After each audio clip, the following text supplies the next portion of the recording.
परमेश्वर का हम धन्यवाद करते हैं सभी मसीह भाई बहनों को। जय मसीह की। मेरे प्यारों, आइए प्रभु का वचन सुने और अपनी सारी चिंता परेशानियों को प्रभु के हाथ में सौंप दे। क्या जाने प्रभु की दया हो और आप वचन सुनते सुनते भले ही चंगे हो जाए। तो जो लोग नए, कृपया इस चैनल को सब्सक्राइब कर दे। तो मैं आज का वचन लाया हूं उनके लिए जो अपने जीवन में दासत्व में फंसे हैं, या वो अभी दूसरी तरफ भी ध्यान दे रहे हैं, दुनियादारी की तरफ।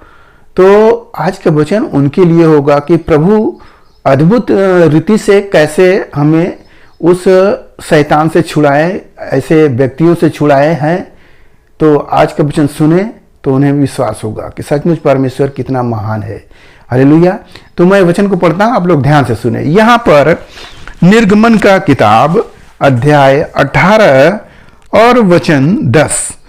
धन्य है यहोवा जिसने तुमको फिरौन और मिस्रियों के वश से छुड़ाया, जिसने तुम लोगों को मिस्रियों की मुट्ठी में से छुड़ाया है। हालेलुया।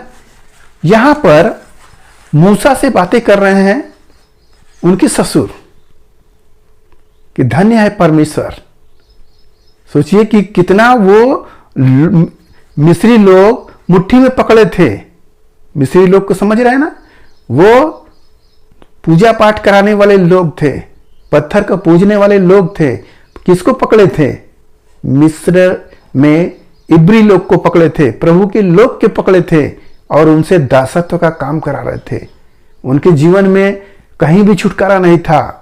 उनको खाना तो मिलता था परंतु मजदूरी नहीं मिलता था।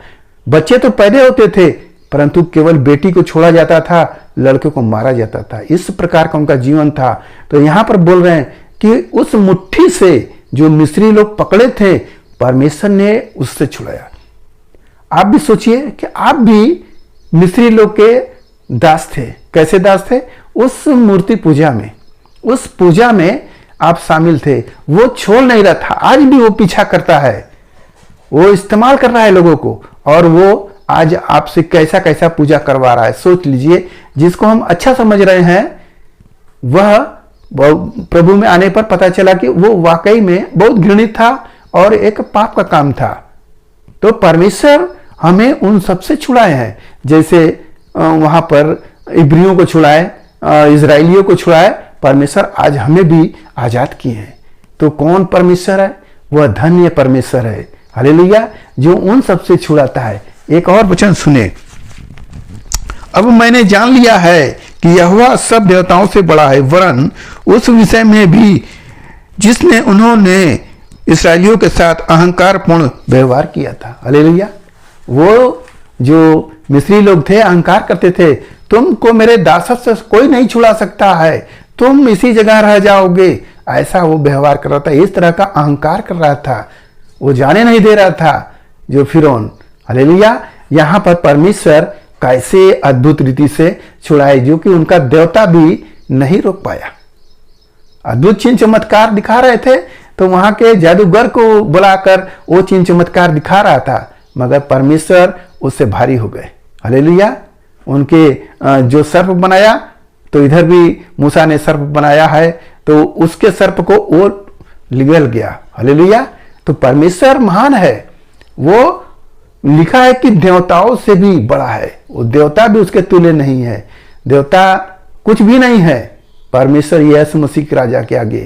तो प्रभु आपके जीवन में काम किए। क्या आज भी, अभी भी आप उस मूर्ति पूजा में फंसे हैं? क्या उस दासत्व में फंसे हैं? नहीं, आप तो आजाद हो चुके हैं। आप फिर उस दलदल में नहीं जाएंगे जो मिस्र में उन्होंने ऐसा किया, या हम देखेंगे कि उन मिस्रियों को चक्कर में जो कितना पूजा पाठ करवाते थे झूठ मूठ का, आज उन सब से हम सब आजाद हुए हैं। हालेलुया। ये प्रभु ने किया है। जैसे उनको छुड़ाए, आज हमें भी छुड़ाए हैं, और आपको भी छुड़ाने के लिए प्रभु हाथ बढ़ा रहे हैं। केवल आपको मन बनाना है, आ जाइए और देख लीजिए, परमेश्वर आपको आजाद करेंगे। आप उस चीज को समझ जाएंगे। वो पर्दा जो बंद है, आपके आंखों पर लगा है, नहीं समझ में आ रहा है, वो प्रभु पर्दा उठाएगा और आप देखोगे, कहोगे सचमुच ये तो काम गलत था। जिसको तुम अच्छा समझ रहे हो, जब मसीह यीशु में आओगे तो तुम्हारी सारी आंख के पर्दे उठेंगे और तुमको सब कुछ दिखाई देने लगेगा और आप हंसोगे पुराने जीवन को सोच सोच कर। हालेलुया। तो मेरे प्यारो, प्रभु सच्चा है, वह महान है, उसके तुल्य कोई नहीं है, वह सर्वशक्तिमान है, उसने जो चाहा वही किया है। तो हम उस परमेश्वर के बेटे और बेटियां हैं। हमें केवल विश्वास के साथ आगे बढ़ना है, दो चित्ता जीवन नहीं बिताना है। हमारा परमेश्वर एक है, जैसे इस धरती का पिता एक है वैसे हमारा परमेश्वर भी एक है। हालेलुया। इस आशा के साथ चलते रहो। जीवन में दुख परेशानियां है, मैं समझ सकता हूं, मगर आशा में आनंदित रहो और क्लेश में स्थिर रहो और नित्य प्रार्थना में लगी रहो। यह 3 काम कर लो, आप सफल हो। हालेलुया। मेरे प्यारों, आज के इस वचन से जो कुछ मिला उस पर ध्यान करें, प्रभु आपको आशीष देंगे। आइए आपके लिए हम प्रार्थना करें। मान परमेश्वर, हम आपका धन्यवाद करते हैं इस आज के दिन प्रभु जो ये वचन मिला, जितने सुने प्रभु ने आशीष मिले, उनके घर परिवार में सुख शांति बनी रहे, सभी लोग भले चंगे रहे। मेरे राजा, आज का वचन उनके हृदय की पट्टियों पर लिखी जाए। धन्यवाद करते हुए प्रार्थना यीशु मसीह के नाम में, आमीन।